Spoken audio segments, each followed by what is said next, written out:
Hello everyone, today we will talk about how to fix or how to solve the problem of purchases on Uber app. We click on settings. Here in this page you can click on apps, default apps, app settings. On above you can search about Uber app and you can click.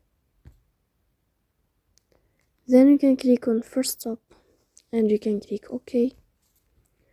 After that you'll enter to the window of storage. Here you can click clear cache. Don't click clear data because that can delete your account. In the end you can go to Play Store. You can uninstall your app and you can uninstall it again. So please don't forget to support us by like and subscribe. See you next time.